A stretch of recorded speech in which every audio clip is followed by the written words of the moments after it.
Channel में। तो आज हम एक वैकेंसी लेकर आए हैं जो है हमारी फूड कॉरपोरेशन ऑफ इंडिया की तरफ से है, यानी कि फूड कॉरपोरेशन ऑफ इंडिया में वैकेंसीज निकली हुई हैं, ठीक है, जो जोन वाइज रिक्वायरमेंट है of non executive in FCI, यानी नॉन एग्जीक्यूटिव्स के लिए है, जिसमें से फूड कॉरपोरेशन ऑफ इंडिया ने हमारी वैकेंसीज निकाली है।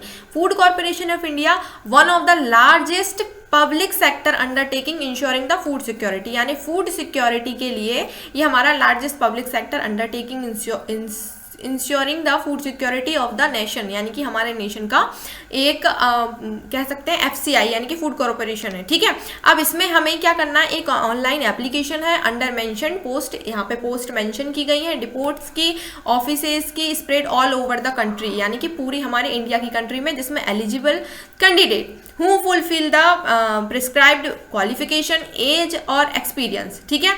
तो यहाँ पे हम जो पोस्ट निकली हुई है, जोन वाइज पोस्ट निकली है, तो उन जोन वाइज पोस्ट के बारे में पढ़ेंगे और कितनी वैकेंसीज निकली हुई है, कौन कौन सी कास्ट में निकली हुई है, तो उसके बारे में पढ़ेंगे, ठीक है। अब तो आते हैं सबसे पहले हमारे पास नॉर्थ जोन में, ठीक है, आते हैं नॉर्थ जोन। तो नॉर्थ जोन में हमारा, अब जेई का मतलब होता है जूनियर इंजीनियर, ठीक है, और एजी का मतलब होता है असिस्टेंट ग्रेड, ठीक है, असिस्टेंट ग्रेड है ना।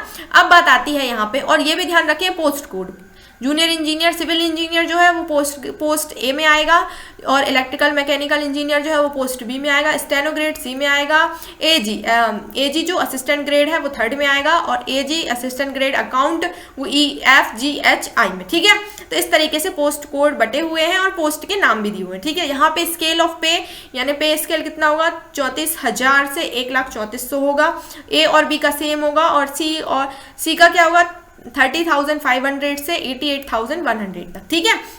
मैक्सिमम एज लिमिट क्या होगी, 28 ईयर, ठीक है, यानी कि मैक्सिमम एज लिमिट जो होगी वो 1 अगस्त 2022 तक 28 साल होनी चाहिए, ठीक है, 28 साल से कम होनी चाहिए, 28 साल से ज्यादा नहीं होनी चाहिए, ठीक है।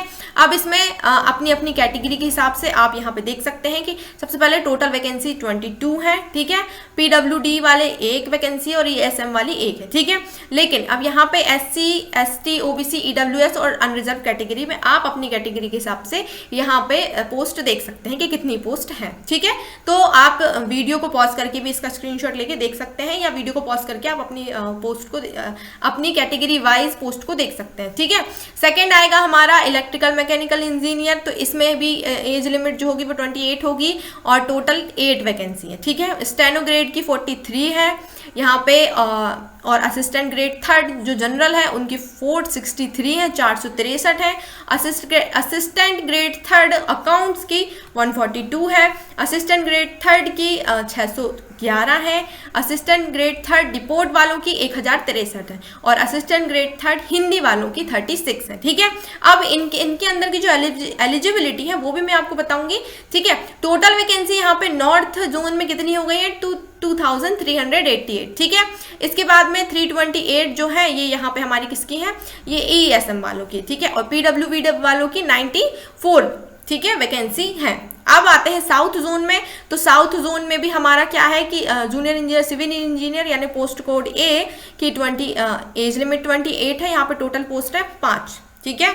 स्टेनो ग्रेड के लिए 8 है, यहाँ पे B ग्रेड वालों के लिए कोई कैटेगरी कोई पोस्ट नहीं है, ठीक है। अब यहाँ पे असिस्टेंट ग्रेड थर्ड के लिए जनरल वालों की यानी कि पोस्ट कोड D वालों के लिए 155 पोस्ट है, E वालों के लिए 107 है, F वालों के लिए 257 और G वालों के लिए 435 है। इसी तरीके से PWD वाले में 0 यानी A में एक भी नहीं है, B में भी 0 है, और जो असिस्टेंट ग्रेड थर्ड यानी कि D है, पोस्ट कोड D, उसमें 6 है, और E में 4 है, और F में 10 है, और G में 17 है। ऐसे ही हमारे ESM में अगर हम देखें तो 62 है, ठीक है। अब इसके बाद में टोटल अगर हम देखें यहाँ पे, तो साउथ जोन में यहाँ पे टोटल जो वैकेंसीज हैं वो कितनी है, 300, ठीक है, कितनी यहाँ पे 300 निकली है OBC की। अब यहाँ पे टोटल अगर देखें तो 989 यानी 989 पोस्ट है यहाँ पे, और EWS के लिए कितनी होंगी यहाँ पे, तो EWS के लिए यहाँ पे टोटल वैकेंसी निकली हुई है 30, सॉरी PWD वालों के लिए 37 है, और यहाँ पे ESM वालों के लिए 135 है, ठीक है। इसके बाद ईस्ट जोन पे आते हैं, तो ईस्ट जोन में भी क्या होगा कि junior engineer same as it is हमारा यहाँ ईस्ट जोन में भी है। टोटल यहाँ पे वैकेंसी कितनी निकली हुई है, यहाँ पे 768, यानी कि यहाँ पे जूनियर इंजीनियर सिविल इंजीनियर की 7 पोस्ट है, इलेक्ट्रिकल मैकेनिकल इंजीनियर की 2 है, स्टेनो ग्रेड की 8 है, ठीक है। असिस्टेंट ग्रेड थर्ड जनरल की 185 है, असिस्टेंट ग्रेड थर्ड अकाउंट की 72 है, और टेक्निकल की 194 है, और डिपोर्ट की 283 है, और हिंदी की 17 है, ठीक है। तो ये हमारी ईस्ट की हो गई। अब वेस्ट की अगर हम देखें, वेस्ट की अगर हम बात करें तो यहाँ पे टोटल हमारी जो जूनियर इंजीनियर की सिविल इंजीनियर की जो पोस्ट है वो 5 है, और मैकेनिकल इंजीनियर इलेक्ट्रिकल इंजीनियर की 2 है, स्टेनो ग्रेड की 9 है, ठीक है। 92 असिस्टेंट ग्रेड थर्ड जनरल की है, 45 अकाउंट वाले की है, टेक्निकल की 296 है, डिपोर्ट की 258 है, और हिंदी की 6 है। टोटल यहाँ पे 713 वैकेंसी निकली हुई है, ठीक है, और 24 पीडब्ल्यूईडी की, ठीक है, और ईएसएम की 99, ठीक है। अब इसके बाद आएंगे हम नॉर्थ ईस्ट जोन पे, तो नॉर्थ ईस्ट जोन में भी यहाँ पे क्या है, जो जूनियर इंजीनियर यानी कि पोस्ट कोड ए है, ए कोड में हमारी 1 है, और 1 ईडब्ल्यूएस में है, और जनरल में 4 है, यानी टोटल हमारी 9 है, ठीक है। और इलेक्ट्रिकल मैकेनिकल इंजीनियर यानी बी पोस्ट में 3 है, सी पोस्ट में 5 है, डी में 53 है, ई में 40 है, 48, एफ में, जी में 15 और एच में 12, टोटल हमारी 185 है। नॉर्थ ईस्ट में कितनी वैकेंसीज है, 185, ठीक है, जिसमें से हमारी 185 है, और पीडब्ल्यूईडी में हमारी टोटल वैकेंसी कितनी है, 7 है, ठीक है, कितनी है, 7 है, और यहाँ पे 25 है, ईएसएम में 25। अब बात यहाँ पे आती है कि नंबर ऑफ वैकेंसी में vary as per administrative agencies, ठीक है, यानी कि जो एडमिनिस्ट्रेटिव है वहीं से ये नंबर ऑफ वैकेंसीज निकली गई, ठीक है। अब यहाँ पे आप देख लीजिएगा, AG means assistant grade, you are general category, caste wise देख लेना, ठीक है, और जेई मीन्स जूनियर इंजीनियर, ठीक है। इसके बाद आते हैं, चलिए ये तो हो गया। अब यहाँ पे जो रिजर्वेशन है वो रिजर्वेशन 1% एज ऑफ रिजर्वेशन दिया गया है कि जो ब्लाइंडनेस है, डीफ ऑफ हार्ड हियरिंग है, लोकोमोशन है, इन सब के लिए 1% का रिजर्वेशन दिया गया है, ठीक है। अब मल्टीपल डिसेबिलिटीज होंगी तो उसके लिए भी कुछ रिजर्वेशन आप लोग को दिया गया है। इसके बाद क्वालिफिकेशन पूछिए, ठीक है, एक्सपीरियंस एज ऑन 1/8/2022, ठीक है, यानी कि क्वालिफिकेशन क्या क्या होंगे यहाँ पे। तो जैसे पोस्ट कोड दिया था, पोस्ट कोड ए में हमारे जूनियर इंजीनियर होंगे जो सिविल इंजीनियर होंगे, ठीक है, तो उनकी क्वालिफिकेशन होनी चाहिए डिग्री इन सिविल इंजीनियर, यानी कि सिविल इंजीनियरिंग की डिग्री होनी चाहिए उनके पास, और अगर डिग्री नहीं है यानी कि अथवा में डिग्री अगर नहीं है तो डिप्लोमा, सिविल इंजीनियर का डिप्लोमा होना चाहिए, विथ 1 ईयर का एक्सपीरियंस भी अनिवार्य होना चाहिए, ठीक है। इसके बाद इलेक्ट्रिकल मैकेनिकल इंजीनियर, तो इसमें इलेक्ट्रिकल इंजीनियर भी फॉर्म डिग्री भी मिल हो सकती है, मैकेनिकल इंजीनियर की डिग्री भी हो सकती है, और अगर आपके पास डिग्री नहीं है तो इलेक्ट्रिकल इंजीनियर का डिप्लोमा वाले भी फॉर्म भर सकते हैं जिनका 1 ईयर का एक्सपीरियंस हो, ठीक है, और मैकेनिकल इंजीनियरिंग वाले भी भर सकते हैं विथ 1 ईयर एक्सपीरियंस के साथ, ठीक है। स्टेनो ग्रेड जो है इनकी हम स्पीड देखेंगे, यानी कि ग्रेजुएट होना चाहिए, ग्रेजुएशन की डिग्री होनी चाहिए विथ एनी सब्जेक्ट, कोई से भी सब्जेक्ट से, लेकिन स्पीड होनी चाहिए 40 WPM और 80 WPM, ठीक है। English typing and short hand respectively, English typing आनी चाहिए, शॉर्ट हैंड रेस्पेक्टिवली होने चाहिए, ग्रेजुएट डिग्री। अब असिस्टेंट ग्रेड थर्ड जो जनरल वाले हैं उनके लिए, यानी कि डी कैटेगरी के लिए, तो ग्रेजुएट डिग्री होनी चाहिए any discipline from a recognise university, लेकिन यूज ऑफ कंप्यूटर, आपको कंप्यूटर यूज करना आना चाहिए, ठीक है। फिर इसके बाद में assistant grade third account subject के लिए, तो बैचलर ऑफ कॉमर्स यानी कि BCom from a recognise university with proficiency in use of computer का यूज आना चाहिए, ठीक है। एजी थर्ड यानी कि जो टेक्निकल है वो भी असिस्टेंट ग्रेड थर्ड टेक्निकल के लिए जो फॉर्म भरेंगे, यानी एफ ग्रेड के लिए, एफ पोस्ट के लिए, वो बीएससी एग्रीकल्चर से होना चाहिए, ठीक है, और रिकॉग्नाइज यूनिवर्सिटी से किया होना चाहिए। या फिर अगर एग्रीकल्चर नहीं है आपके पास तो आप botany, zoology, biotech, biochemistry, microbiology और फूड साइंस से भी बीएससी अगर आपकी होगी तो भी आप इसमें फॉर्म भरने के लिए एलिजिबल हैं, ठीक है। और अगर आपके पास बीएससी भी नहीं है तो आप बीटेक, बीई और फूड साइंस, ठीक है, बीटेक किए हों, बीई किए हों, फूड साइंस और टेक्नोलॉजी से, एग्रीकल्चर इंजीनियरिंग किए हों, बायोटेक्नोलॉजी किए हों फ्रॉम आ रिकॉग्नाइज यूनिवर्सिटी से, ठीक है, तो भी आप यहाँ पे असिस्टेंट ग्रेड थर्ड टेक्निकल का फॉर्म फिल कर सकते हैं, ठीक है। लेकिन यहाँ पे भी यूज ऑफ कंप्यूटर, यानी कि आपको कंप्यूटर का यूज आना चाहिए, ठीक है। असिस्टेंट ग्रेड थर्ड डिपोर्ट के लिए यहाँ पे कोई सी भी ग्रेजुएट डिग्री चलेगी आपकी, any discipline from a recognise university से, ठीक है। बस यहाँ पे भी क्या कंडीशन है, यूज ऑफ कंप्यूटर, आपको कंप्यूटर का यूज करना आना चाहिए। अब यहाँ पे असिस्टेंट ग्रेड 3 हिंदी के लिए यहाँ पे degree of a recognise university with, आपको पहले तो एक डिग्री होनी चाहिए ग्रेजुएशन की जिसमें हिंदी आपका एज अ मेन सब्जेक्ट होना चाहिए, ठीक है, क्योंकि ये हिंदी के लिए ही है पोस्ट, ठीक है। Proficiency in English specifically for the purpose of translation, आपको इंग्लिश भी आनी चाहिए ट्रांसलेशन के लिए, ठीक है। तो आपके पास certificate diploma course in translation from English to Hindi and vice versa of at least 1 year duration, आपका 1 साल का डिप्लोमा या सर्टिफिकेट होना चाहिए इंग्लिश टू हिंदी ट्रांसलेट वाला, ठीक है, फ्रॉम अ रिकॉग्नाइज यूनिवर्सिटी से या इंस्टीट्यूट अप्रूव्ड बाय गवर्नमेंट की, किसी यूनिवर्सिटी से भी हो सकता है या किसी इंस्टीट्यूट से हो सकता है। अब आपके पास आपने जिस इंस्टीट्यूट से किया है वो आपकी गवर्नमेंट के हिसाब से अप्रूव्ड होने चाहिए, ठीक है। Given the fact major work assistant grade 3, ठीक है, हिंदी वुड बी, और जो असिस्टेंट ग्रेड 3 वाले होंगे उनके लिए हिंदी ज़रूरी है, would be translate from English to Hindi, English to Hindi यानी इंग्लिश को हिंदी में ट्रांसलेट करना आना चाहिए, और main Hindi typing would also be required, यानी कि हिंदी टाइपिंग भी आनी चाहिए, और Hindi typing with speed of 30 words पर मिनट होनी चाहिए, ठीक है, यानी 3 WPM होनी चाहिए, ठीक है।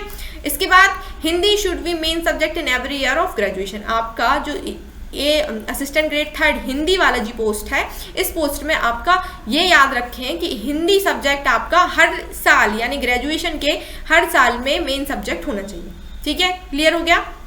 चलिए अब इसके बाद एक नोट और है कि जो कैंडिडेट है वो सिर्फ एक जोन में ही, एक जो मैंने आप लोगों को 4 जोन दिखाए थे, north zone, south zone, east zone और वेस्ट जोन, इन 5 जोन, नॉर्थ ईस्ट जोन, इन 5 जोन में से आप केवल एक जोन के लिए एलिजिबल होंगे, यानी कि आप केवल एक जोन के लिए फॉर्म भर सकते हैं, ठीक है।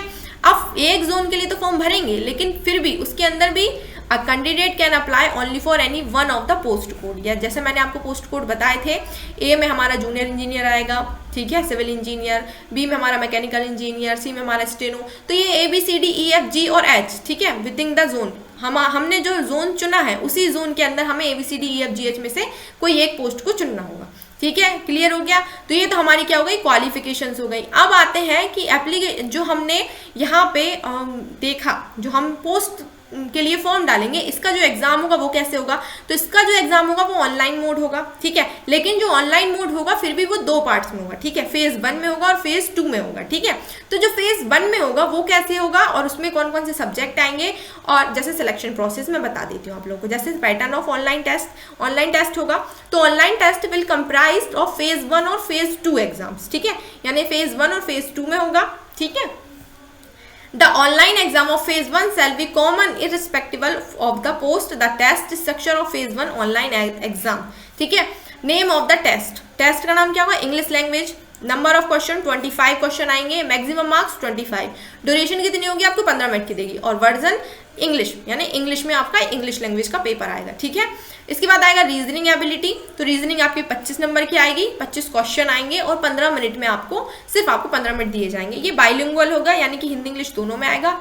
न्यूमेरिकल एप्टीट्यूड, ये भी 25 यानी 25 क्वेश्चन 25 मिनट में करने हैं आपको, 25 मार्क्स के हैं, और ये 15 मिनट में आपको करना होगा, ड्यूरेशन कितनी होगी 15 मिनट, और ये भी बाइलिंगुअल होगा। इसके बाद जनरल स्टडी और करंट अफेयर से रिलेटेड क्वेश्चन आएंगे, तो ये भी 25 आएंगे, जिसमें history, geography, economics, general science up to class 8th level, ठीक है, क्लास 8th लेवल तक के यहाँ पे क्या पूछे जाएंगे आपसे, जनरल स्टडी के क्वेश्चन पूछे जाएंगे, कितने 20, और करंट अफेयर के 5 क्वेश्चन पूछे जाएंगे, ठीक है। तो टोटल 25 मार्क्स के क्वेश्चन आएंगे और 25 ही क्वेश्चन आएंगे, जो 15 मिनट का होगा, और ये भी हमारा कितना होगा, बाइलिंगुअल। तो फर्स्ट फेज का हमारा जो पेपर होगा वो कितने मार्क्स का होगा, 100 मार्क्स का होगा, और 100 क्वेश्चन होंगे, और टाइम ड्यूरेशन कितना होगा, 60 मिनट का, ठीक है, क्लियर हो गया।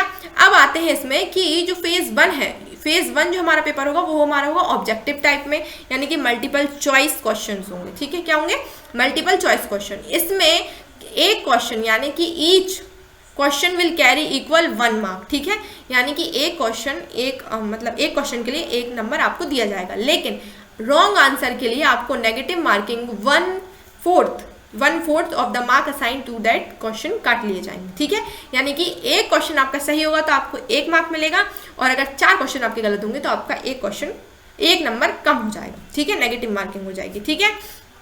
इसके बाद में ये हमारा फेज 1 का हो गया, ठीक है। अब आते हैं फेज 2 पे, ठीक है। फेज 1 सबके लिए कंपलसरी है देना, ठीक है। Phase 2 online exam will comprise 2, तो इसमें सबसे पहले पोस्ट ए के लिए देखते हैं, यानी सिविल इंजीनियर वाले हैं जो उनके लिए फेज 2 में 2 पेपर होंगे, पेपर 1 और पेपर 2, ठीक है। अब candidate will appear in paper 1 to be followed by paper 2, online test for paper 1 and paper 2 shall be held single sitting only, ठीक है। अगर आप जूनियर इंजीनियरिंग के लिए मतलब सिविल इंजीनियरिंग की पोस्ट पे फॉर्म डाल रहे हैं तो आपको पेपर 1 और पेपर 2 दोनों देने होंगे, ठीक है। इसके बाद हमारा बी पोस्ट कोड यानी कि इलेक्ट्रिकल मैकेनिकल इंजीनियर है, ये भी हमारा पेपर 1 पेपर 2 दोनों देंगे, ठीक है, सिंगल सिटिंग ओनली, ठीक है, यानी कि एक साथ आपको पेपर 1 और पेपर 2 दोनों देने होंगे। स्टेनोग्रेड का इसका केवल पेपर 3 होगा, ठीक है। और पेपर 3 में इससे क्या होगा, इससे इसकी सिर्फ लैंग्वेज ऑफ स्किल टेस्ट होगा, यानी कि टाइपिंग करके candidate applying for the post code C will have to appear in paper 3, यानी ये पेपर 3 देगा। There after the candidate will undergo a skill test, इसका क्या होगा, स्किल टेस्ट टाइपिंग और शॉर्ट हैंड से, ठीक है। इसका क्वालिफाइंग नेचर देख लिया जाएगा, है ना। अब इसके बाद असिस्टेंट ग्रेड 3 जो जनरल कैटेगरी के हैं ये पेपर 1 ओनली देंगे, ठीक है। Candidate applying for the post code D will have to appear in paper 1। Assistant grade 3 account वाले हैं जो पेपर 1 और पेपर 2 दोनों देंगे। असिस्टेंट ग्रेड 3 वाले हैं ये भी पेपर 1 और पेपर 2 दोनों देंगे। असिस्टेंट ग्रेड डिपोर्ट ये पेपर 1 देंगे, ओनली पेपर 1 देंगे। और असिस्टेंट ग्रेड हिंदी वाले हैं जो पेपर 1 और पेपर 2 ये भी दोनों अप्लाई करेंगे। अब यहाँ पे नोट करने वाली बात ये है, पेपर 1 जो होगा वो कॉमन होगा सारी पोस्ट के लिए, यानी ए बी सी छोड़ के डी ई, यहाँ पे सी को छोड़ दिया गया है, ठीक है। यानी कि पेपर 1 जो होगा वो सी सी ग्रेड को नहीं देना है, यानी A B D E F G और एच वालों को देना है, ठीक है।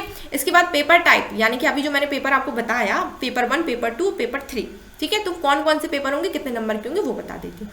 पेपर 1 जो होगा वो 120 multiple choice question is carrying 1 marks, ठीक है।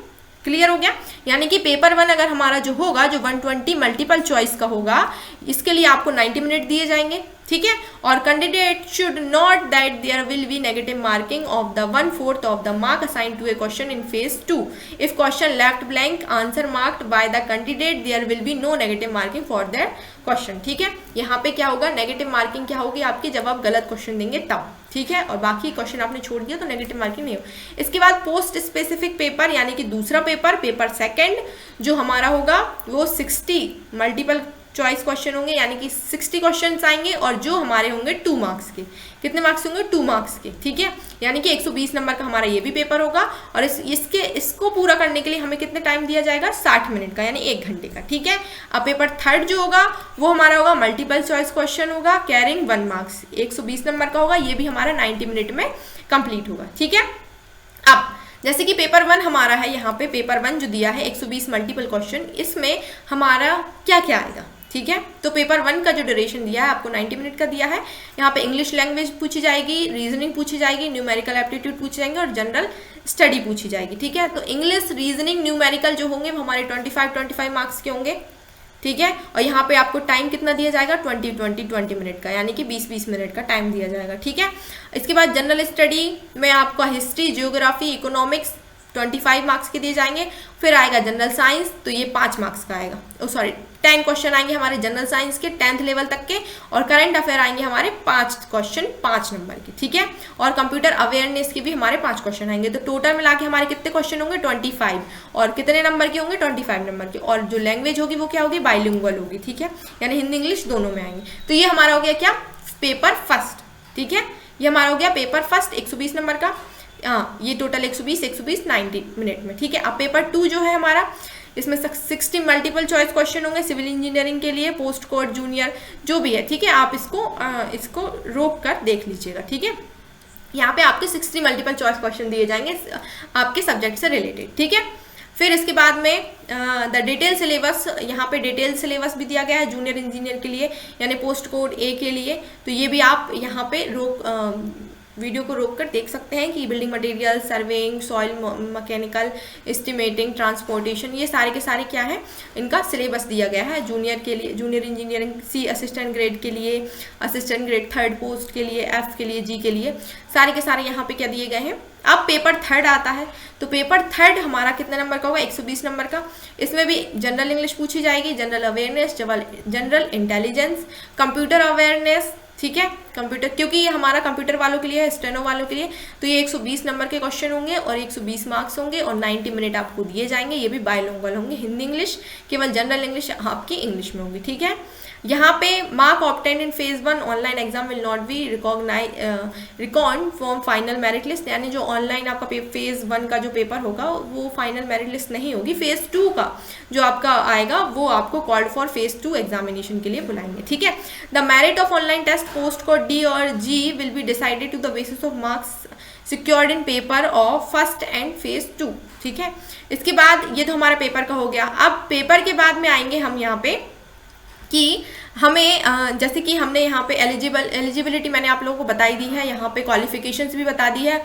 स्किल टेस्ट जो आपका होगा, ठीक है, स्किल टेस्ट होने के बाद में जैसे candidate applying for the post of steno, जो स्टेनो ग्रेड के लिए जिन्होंने अप्लाई किया है उनके लिए will need to take paper third, उनको पेपर थर्ड देना होगा और phase second for online test भी देना होगा। Therefore the candidate will undergo skill test, इनकी टाइपिंग और शॉर्ट हैंड की क्या होगी, क्वालिफाइंग नेचर देखा जाएगा और स्किल टेस्ट किया जाएगा, ठीक है, और हिंदी और इंग्लिश का, ठीक है। इसके बाद जो सिलेक्ट हो जाएंगे तो उनका डॉक्यूमेंट वेरिफिकेशन होगा। फिर important the candidate can apply, जैसे मैंने आपको बताया कि अप्लाई आप एक ही जोन में कर सकते हैं, ABCDEFGH में, ठीक है।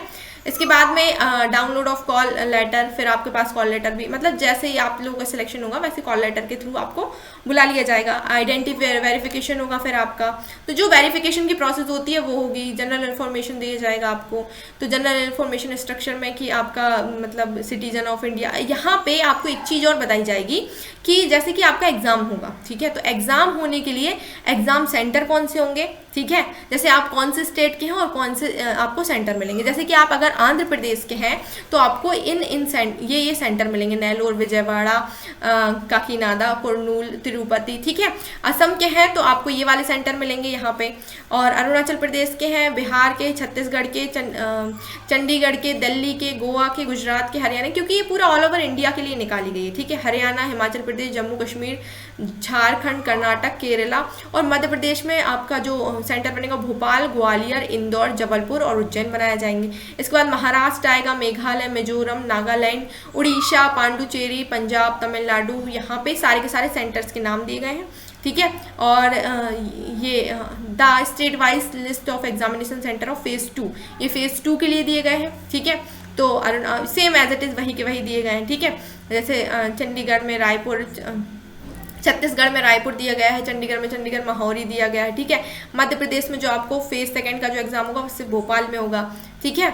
ऐसे ही अब the examination will be conduct online और venue given in the respectively call letter, ठीक है, आपको कॉल लेटर के थ्रू आपको बुलाया जाएगा। रिजोल्यूशन ऑफ द केसेस, ठीक है।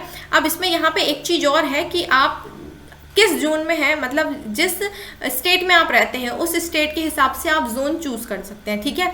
जैसे कि जैसे कि आप लोगों ने देखा दिल्ली में है तो आप नॉर्थ जोन की जो पोस्ट है उनमें अप्लाई करें, ठीक है। दिल्ली, हरियाणा, हिमाचल प्रदेश, जम्मू कश्मीर, पंजाब, राजस्थान, यूनाइटेड टेरिटरी, चंडीगढ़ और उत्तराखंड और यूपी, ठीक है, उत्तर प्रदेश। इसके बाद साउथ जोन है, साउथ जोन में हमारा आंध्र प्रदेश, कर्नाटक, केरला, तमिलनाडु, तेलंगाना, ठीक है, अंडमान निकोबार, यूनियन लक्षद्वीप और पांडुचेरी, ठीक है। ऐसे ईस्ट जोन में बिहार, झारखंड, उड़ीसा, सिक्किम, वेस्ट बंगाल, और वेस्ट जोन में छत्तीसगढ़, दादरा। जैसे आप MP से हैं, अगर मध्य प्रदेश से हैं तो आप वेस्ट जोन का फॉर्म डालेंगे, मतलब पोस्ट में फॉर्म डालेंगे, ठीक है। No TA will be provided will for the online test skill, ठीक है। तो अब यहाँ पे बात आती है कि आप फॉर्म कब से कब तक भरे जाएंगे। तो फॉर्म हमारे 6 सितंबर से भरने स्टार्ट हो गए हैं, जिसकी एप्लीकेशन फीस क्या है, 500 रुपीज़, ठीक है। यहाँ पे 500 रुपीज़ एप्लीकेशन फ़ीस है, ठीक है। और फॉर्म जो भरे जाएंगे आप लोगों के, वो आप लोगों के सबसे पहले आपका बायोमेट्रिकल डाटा लिया जाएगा, मतलब जैसे आप लोग और ऑनलाइन फॉर्म जो भरे जाते हैं, ठीक है, वेरिफिकेशन के लिए, उस तरीके से आपके ये फॉर्म भी भरे जाएंगे। Apply, registration, payment of fees, document scan and upload, ठीक है। सबसे पहले आपको एप्लीकेशन रजिस्ट्रेशन करना पड़ेगा। Candidate can apply online only 6 सितंबर 2022 से 5/10 यानी 5 अक्टूबर 2022 शाम को 4 बजे तक एप्लीकेशन बिल एक्सेप्ट किए जा सकते हैं, यानी आप भर सकते हैं। ठीक है, यहाँ पे आपकी स्कैन दिया मतलब फोटोग्राफ कितनी होनी चाहिए, सिग्नेचर होने चाहिए, टेक्स्ट आपने जो हैंड से लिखा हो वो होनी चाहिए। ठीक है, application fee non refundable, payment of fee online, आपको ऑनलाइन पेमेंट करनी पड़ेगी। ठीक है, अब एप्लीकेशन रजिस्ट्रेशन आप यहाँ से भी कर सकते हैं। ठीक है, तो और यहाँ पे पेमेंट फीस ऑनलाइन मोड में होगी। और हाँ, SC ST वुमेन, जैसे कि SC अगर आप SC कैटेगरी के हैं, ST कैटेगरी के, PWD और वुमेन कैंडिडेट, वुमेन किसी भी कैटेगरी की हो, are exempted from payment of application fee, serving defense personnel, ex-servicemen who have already secure employment in civil side under center government of group C D post regular basis में not eligible for fee concession। ठीक है, for claiming benefit to reservation under ESM category। ठीक है, our women candidate are exempted for payment of application fee, यानी कि SC ST PWD women candidate के लिए फ़ी नहीं रहेगी। ठीक है, बस तो यही था हमारा हमारे फॉर्म के बारे में इंफॉर्मेशन। ठीक है, तो ऐसी ही जानकारी के लिए आप हमारे साई बाबा एजुटेक एप्लीकेशन को, साई बाबा एजुटेक हमारे चैनल को सब्सक्राइब कर लें, ताकि और हमारी जो इन्फॉर्मेशन आती है वो आप तक सीधे सीधे जल्दी से जल्दी पहुंच जाया करें। ठीक है, बाकी आप लोगों को इसमें कुछ समझ में नहीं आता तो आप मुझसे कमेंट करके पूछ सकते हैं, मैं आप लोगों का जो डाउट है वो क्लियर कर देती हूँ। ठीक है, चलिए, थैंक यू।